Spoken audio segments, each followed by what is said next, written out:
Bonjour et bienvenue dans cette nouvelle vidéo. Nous allons faire une étude complète d'une fonction rationnelle.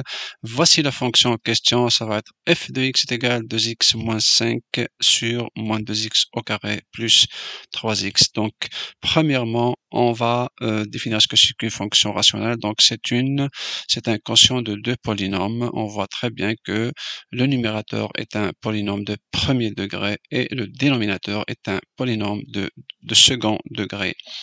Donc, on va tout d'abord chercher le domaine de définition de cette fonction. On sait que f de x est défini lorsque le dénominateur est différent de 0. Ça veut dire moins 2x au carré plus 3x soit différent de 0. Donc, pour résoudre cette équation-là, bien sûr, il est inutile, bien sûr, de chercher le discriminant parce que on voit très bien qu'on peut factoriser par x, puis on va avoir le produit de deux facteurs qui est égal à 0. Donc, c'est soit x qui est égal à 0 ou bien moins 2x plus 3 qui est égal à 0, ce qui va nous donner x est égal à 3 sur 2. Donc, on voit tout de suite que la fonction f est définie sur R privé de 0 et de 3 demi. Mais bien sûr, quand on fait les études de fonctions, il ne faut jamais écrire la définition de cette façon-là. Il faut l'écrire sous forme d'intervalle. Pourquoi? Pour voir tout d'abord le nombre de limites qu'il faut calculer et pour voir quelles limites aussi il faut calculer. Donc, on va l'écrire sous forme d'intervalle. Donc, ça va être de moins l'infini privé de 0, donc on va exclure 0, union bien sûr 0 jusqu'à 3 demi, union 3 demi jusqu'à plus l'infini. Voilà, donc on voit tout de suite qu'on peut calculer combien de limites? 1, 2, 3, 4, 5 et 6 limites. Donc, grâce à cette écriture sous forme d'intervalle, on peut savoir qu'on a 6 limites à calculer. OK? Très bien, donc on va commencer par calculer la première limite ici à moins l'infini, lorsque x tend vers moins l'infini. OK? Donc on va dire limite de 2x moins 5 sur moins 2x au carré plus 3x lorsque x tend vers moins l'infini. Donc, puisque notre fonction est un quotient de deux polynômes, donc il faut tout de suite factoriser par le terme de plus haut degré. OK? C'est la méthode que je vais vous proposer ici. Donc, on factorise ici le numérateur par x, ce qui va nous donner donc x, facteur de 2, moins 5 sur x. Au dénominateur, on va factoriser par le terme de plus haut degré, ça veut dire x au carré. Donc, on va avoir ici x au carré, entre parenthèses, moins 2 plus 3x sur x au carré. OK? Vous voyez tout de suite qu'on peut supprimer ici ce x avec le carré et ce x aussi avec ce carré-là, ce qui va nous donner ceci. OK? Donc, à partir de là, c'est facile de calculer la limite. Il suffit de remplacer ici. Donc, on voit que la limite de f de x est égale à la limite de ce quotient. Donc, lorsque x tend vers moins l'infini, 5 sur x tend vers 0. OK? Donc, le numérateur va tendre vers 2. 3 sur x va tendre vers 0. Donc, moins 2 plus 0, c'est moins 2. Moins 2 fois moins l'infini, ça va donner plus l'infini.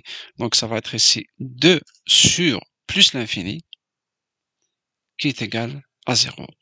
Donc, notre limite, la limite de notre fonction lorsque x tend vers moins l'infini est égale à 0. OK? Et voilà, donc je vous ai fait ici l'animation, donc 5 sur x tend vers 0, donc le numérateur tend vers 2, puis en bas, on a ici 3 sur x va tendre vers 0, donc moins 2 plus 3 sur x va tendre vers moins 2 fois moins l'infini, donc c'est plus l'infini. Et 2 sur plus l'infini est égal à 0. Excellent. Maintenant, on va s'intéresser à la limite de notre fonction lorsque x tend vers plus l'infini. À vrai dire, c'est la même méthode. On va factoriser par le terme de plus haut degré au numérateur et au dénominateur, ce qui va nous donner ceci. Donc ici, on voit tout de suite la même histoire. 5 sur x va tendre vers 0, donc le numérateur va tendre vers 2. 3 sur x va tendre vers 0, moins 2 plus 0, donc ici on aura moins 2, moins 2 par plus l'infini, c'est moins l'infini, 2 sur moins l'infini, ça va être 0. Excellent. Donc on en déduit tout de suite que la droite d'équation y est égale à 0 est une asymptote horizontale à la courbe de f. Ok? Ça veut dire notre fonction va tendre vers 0 à moins l'infini et à plus l'infini. Donc la droite d'équation y est égale à 0 est une asymptote horizontale à la courbe de f à moins l'infini et à plus l'infini. Donc c'est ça l'intérêt d'étudier les limites, c'est pour voir le comportement de la fonction à moins l'infini et à plus l'infini. Excellent. Donc là je vous ai fait ce tableau. Pourquoi? Parce que bien sûr, on a d'autres limites à calculer. La limite à 0, à gauche de 0 et à droite de 0, puis la limite à gauche de 3,5 et à droite de 3,5. Parce que la fonction, il faut que vous sachiez que la fonction n'est pas définie dans ces valeurs-là, parce que le dénominateur est égal à 0. Donc, quand on a à calculer des limites à gauche et à droite, il vaut mieux étudier le signe du dénominateur. Ok? Comment on va étudier le signe du dénominateur? Ici, on voit le dénominateur est un polynôme de second degré. Donc, on voit ici le coefficient de x au carré est négatif. Ça veut dire que, donc, à l'extérieur des solutions, le polynôme est négatif. Ça va suivre le signe de x au carré. Et puis, à l'intérieur des solutions, ça va être positif. Vous allez voir l'intérêt de ce tableau dès qu'on calcule tout de suite après les limites. Donc, on va s'intéresser à la première limite lorsque x tend vers 0 à gauche de 0. À gauche de 0, ça veut dire par valeur négative. Donc, si on remplace ici le x par 0, ça va nous donner 2 fois 0, 0. Donc, le numérateur est égal à moins 5. Le dénominateur est égal à 0 parce que moins 2 fois 0 plus 3 fois 0, c'est 0. De toute façon, ok? Donc, mais ici, 0 négatif. Pourquoi on a fait 0 négatif? Parce qu'on a étudié le signe de ce polynôme et à gauche de 0, il a un signe négatif. Ok? Là, on connaît, même si c'est un 0, mais on sait que c'est négatif. Ok? Donc, ça va être moins 5 sur 0 négatif, ça va être plus l'infini. Vous voyez donc l'intérêt de ce tableau, l'intérêt d'étudier le signe du dénominateur. Ok? On va faire la même chose pour la limite de f de x lorsque x tend vers 0 à droite de 0. Ok? Donc c'est la même histoire, 2 fois 0 c'est 0, le numérateur est égal à moins 5, le dénominateur est égal à 0, mais à droite de 0, le dénominateur ici il est positif. Donc on va écrire 0 plus moins 5 sur 0 plus est égal à moins l'infini. Donc on voit très bien que après avoir déterminé les limites lorsque x tend vers 0 à gauche et à droite, on voit que la fonction tend vers plus et moins l'infini. Ça veut dire que la courbe de la fonction admet une asymptote verticale d'équation x égale à 0. En fait, c'est l'axe des ordonnées. L'axe des ordonnées est une asymptote à la courbe de la fonction. On va l'écrire ici, donc on va dire la droite d'équation x égale à 0 est une asymptote verticale à la courbe. Donc, on va faire la même chose. Pour x est égal à 3 sur 2, je reprends ici le signe, le tableau dans lequel on a étudié le signe du dénominateur. Ok, donc on va calculer la limite de f de x lorsque x tend vers à gauche de 3,5. Ok, lorsque x arrive par là. Ok, que fait notre fonction? Comment va se comporter la fonction dès qu'elle se rapproche de 3,5? Parce qu'elle n'est pas définie sur la valeur 3,5. C'est la raison pour laquelle on calcule la limite. Et quand on calcule la limite ici, on la calcule à gauche et à droite. Il faut qu'on sache comment la fonction va se comporter, puisqu'on ne peut pas calculer f de 3,5. À défaut, on calcule la limite de la fonction sur cette valeur-là, ok? Donc, on va remplacer ici le x par 3 sur 2. Donc, ce qui va nous donner ici en numérateur moins 2. Et sur le dénominateur, bien sûr, 0, parce que 3 sur 2 est une solution à cette équation-là.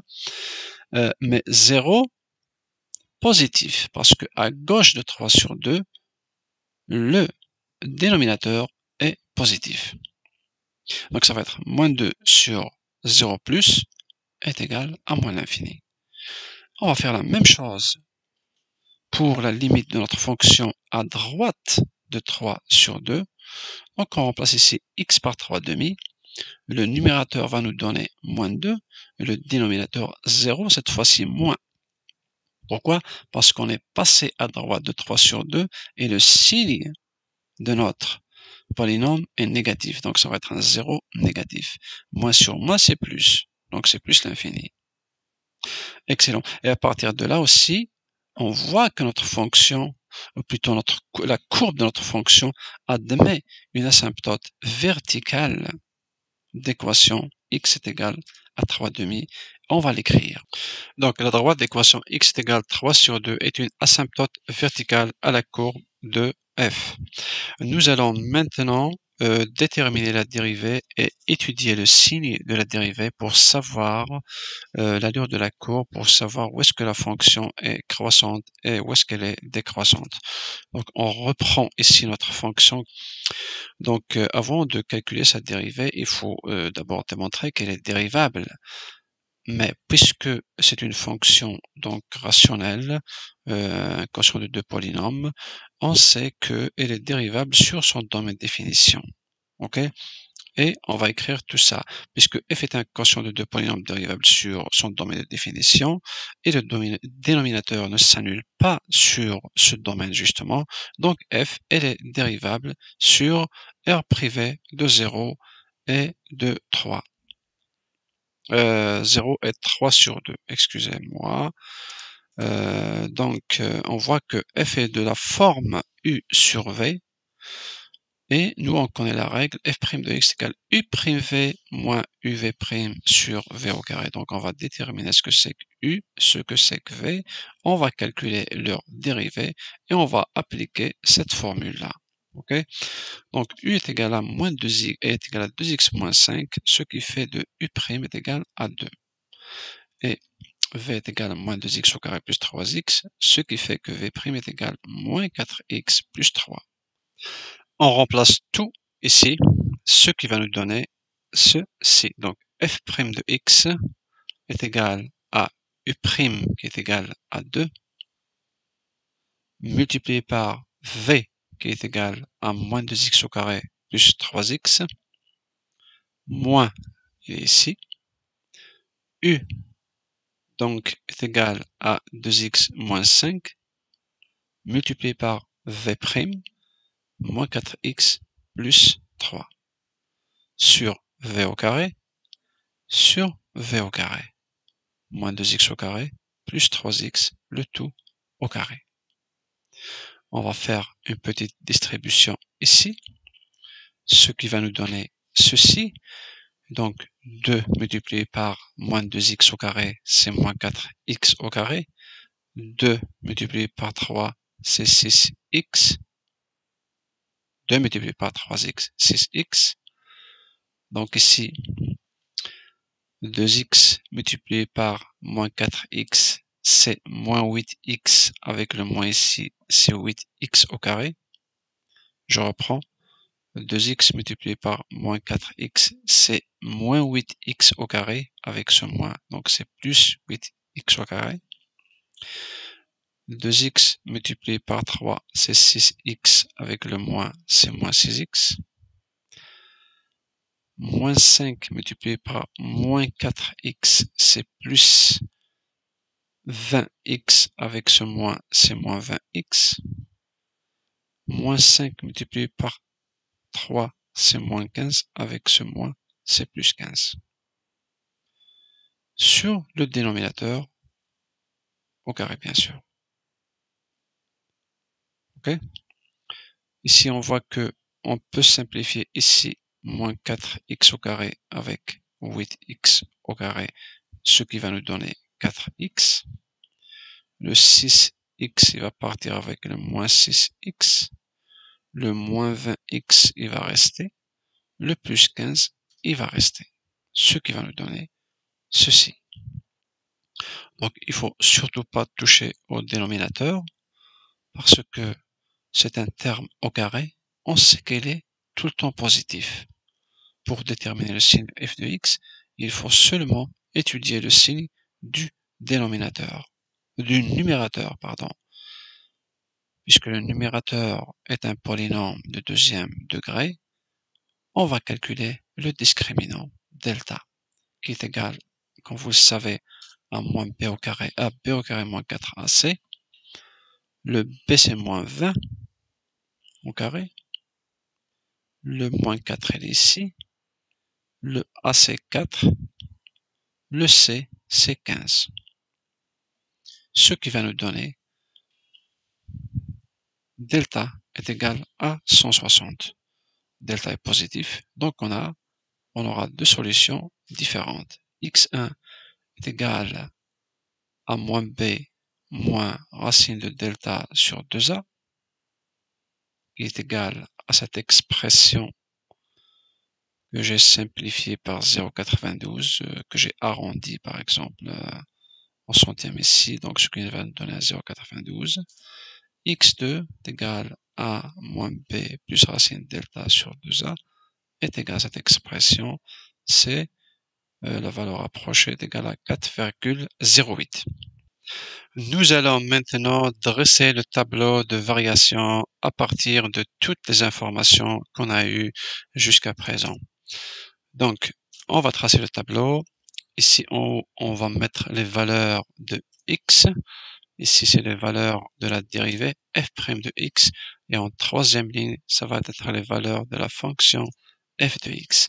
Donc, x varie entre moins l'infini et plus l'infini, avec des valeurs interdites, bien sûr, 0 et 3 sur 2. On va mettre ici deux barres complètes pour dire que ni la fonction ni la dérivée sont définies en ces points. On va ajouter ici les solutions de la dérivée. Ça veut dire les valeurs de x pour lesquelles la dérivée s'annule. OK? Donc, nous allons mettre ici deux lignes, ici aussi, puis ici, ça va être des pointillés, et on va mettre 0 pour dire que la dérivée s'annule à x est égal à 5 moins racine de 2 sur moins racine de 10 sur 2. Et s'annule aussi ici. Pourquoi on a fait ça? Parce qu'on a dit que à l'extérieur des solutions de la dérivée est positive, donc on va mettre ici plus, plus, ici c'est moins, moins et plus. Donc à l'extérieur des solutions, notre dérivée est positive. À l'intérieur de ces solutions, notre dérivée est négative. Pourquoi on a fait ça? Parce que c'est grâce au signe de la dérivée qu'on va savoir est-ce que f est croissante ou décroissante. Et c'est pour cette raison aussi qu'on a calculé la dérivée, ok? Donc ici, si la dérivée ici est positive, on sait que la fonction ici est croissante. Entre moins l'infini et 0, la dérivée est positive, donc notre fonction est croissante. Entre 0 et cette valeur-là, la dérivée est positive, donc notre fonction aussi est croissante. Entre cette valeur et 3 sur 2, la dérivée est négative. À ce moment-là, notre fonction est décroissante. OK? Sur cet intervalle, la dérivée est négative, donc notre fonction doit être décroissante. Ici, la dérivée est positive, donc notre fonction va être croissante. OK? Excellent. Donc maintenant, on va placer les limites qu'on a calculées. Souvenez-vous qu'on a calculé 6 limites.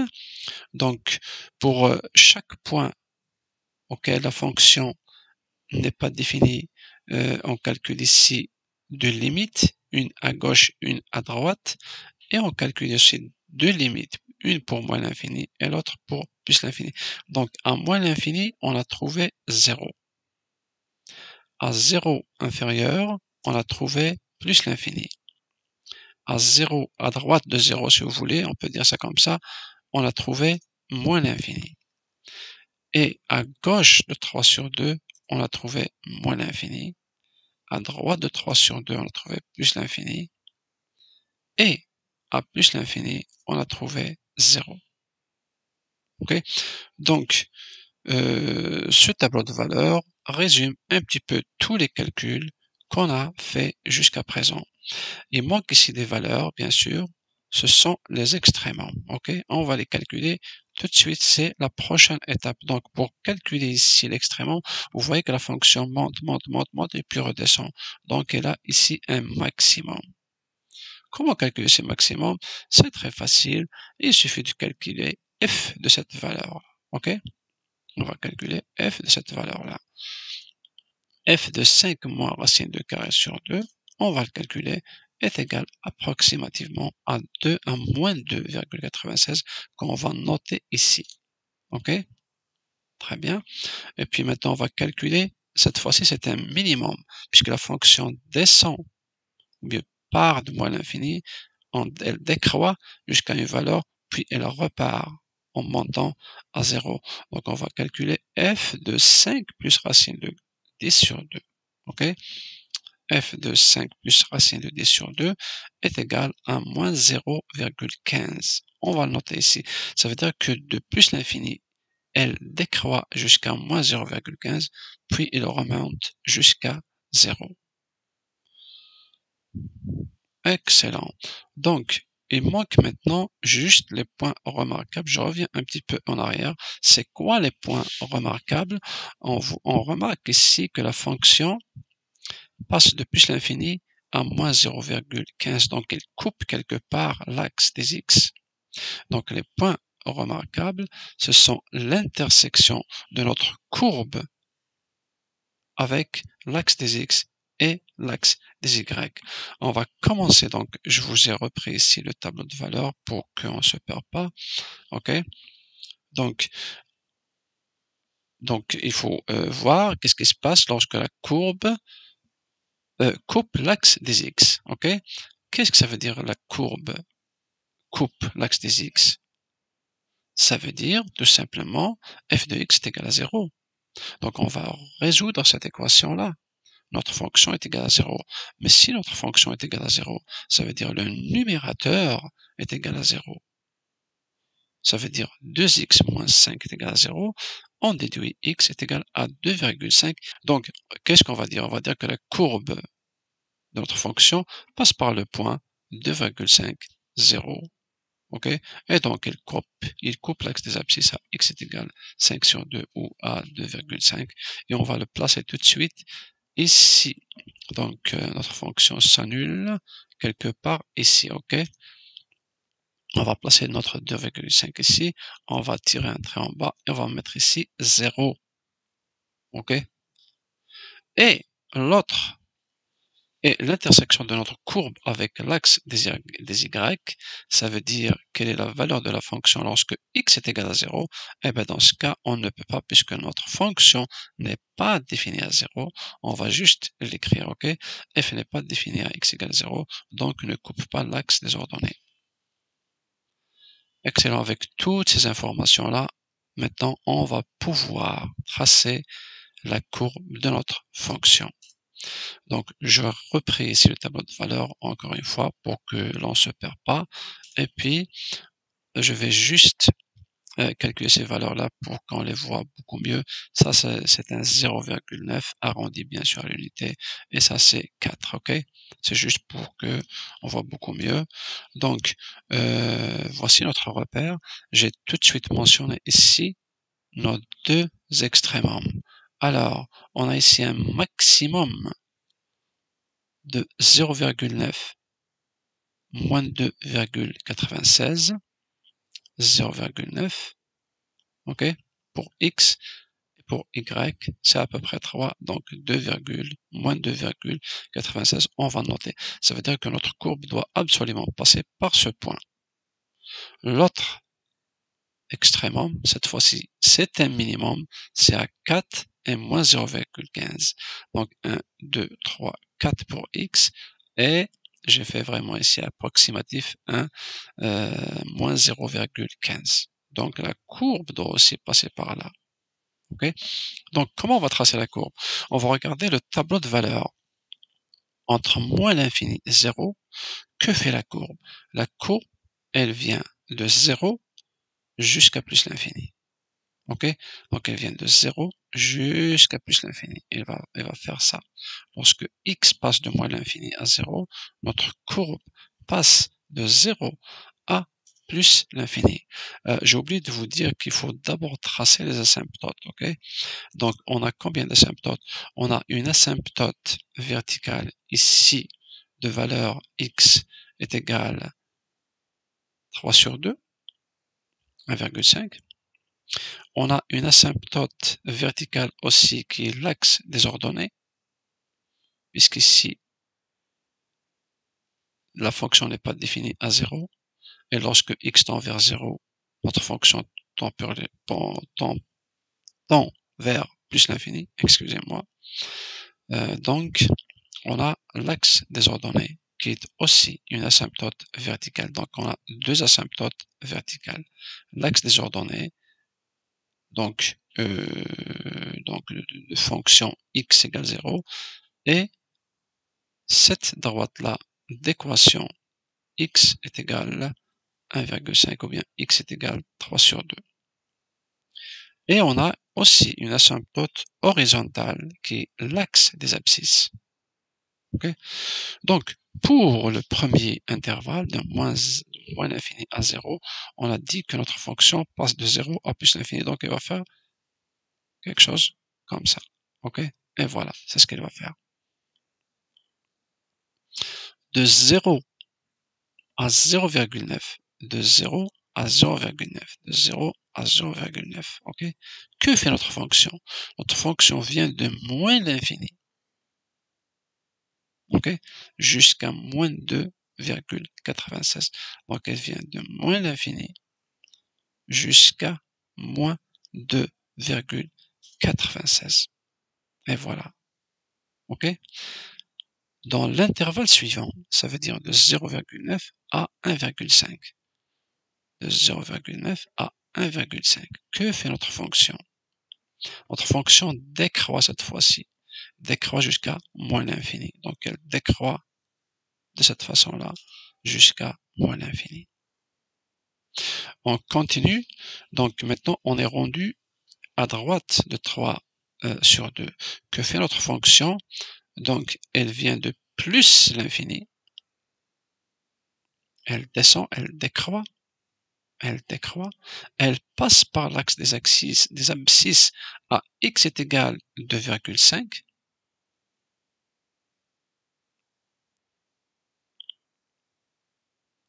Donc 1, 2,5 quelque part ici. C'est à peu près ici qu'elle va couper l'axe des abscisses pour rejoindre le minimum qui est égal à 4 et moins 0,15. Donc elle descend comme ceci. Après ça, elle remonte vers 0. Elle remonte, donc elle remonte vers 0 sans jamais le toucher. Et voilà notre fameuse courbe.